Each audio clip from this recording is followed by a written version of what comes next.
When you're ready to add internal controls to your C1Risk platform for compliance, you have a couple of different options available to you. If you want to do a bulk upload of pre-existing internal controls that you've already prepared, you can do that with a simple CSV spreadsheet. You can submit a ticket and we'll send you the template to upload the controls, or just contact your account manager or support@c1risk.com. So that template could come from your SOC 2 Type 1 report or controls that you've already built if you're just starting out with us and you have them in a spreadsheet. But we'll give you that template. But otherwise, if you want to write the controls directly into the system, you also have a couple of options available to you. And we're going to show you those today. So let's get into the platform. Okay, so here we are in our platform, and as you will see, in the compliance module is where you're going to have a repository of your internal controls. So if your internal controls have already been uploaded, this is where you'll be able to find them. Note that we can segment them by things like the actual obligation that they're pointing to, different ways to filter here so that you can see which controls are working for any workflow that you're looking at. But to set them up, here's the first pass that we recommend to you, and that's to go to the obligations library and go into the obligation that you're working on for compliance. And then we're going to go to that control library so we can see all the control requirements. Then based on the controls that are applicable, that of course you can see here, what we can do is we can just go into each of those applicable controls, and then you can start working on the internal controls from here. So again, a couple of different options. You can go to the internal controls tab. That's what we're going to do either way. And note that we've already got we've got a control linked here. The way we do that, if you've got an existing internal control in the system, is we're just going to go to our function buttons and we're going to do a lookup. And there you can add as many internal controls as you want to this control requirement. Similarly, if you want to create a new internal control, we just go to the function buttons and now we're going to click Add New. And that'll give you the option to create a brand new internal control here, as you can see.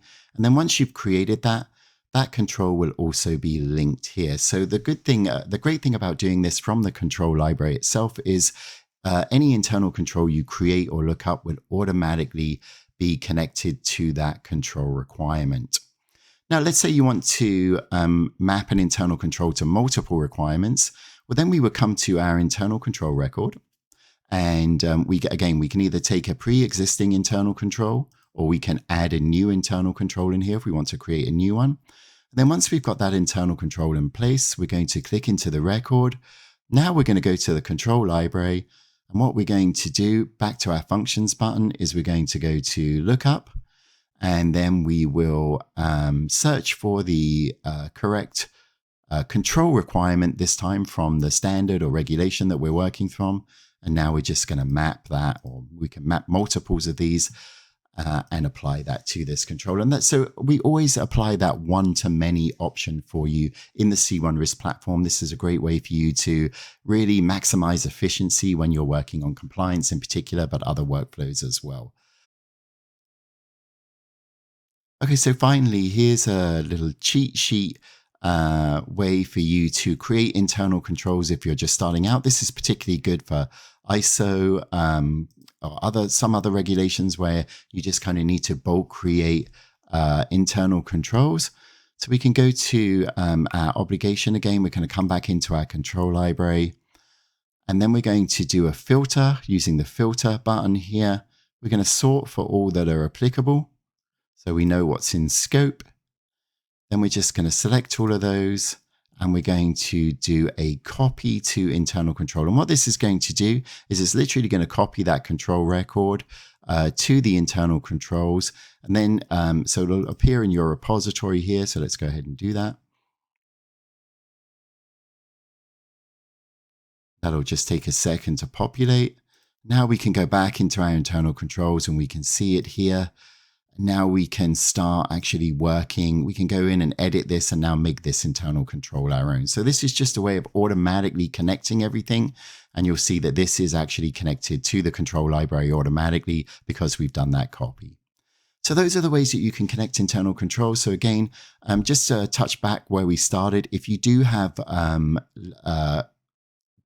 internal controls already created, either from a SOC 2 Type 1 report or in a spreadsheet that you've already been working on or from some other system, again, just go to our support center, and there you can submit a ticket.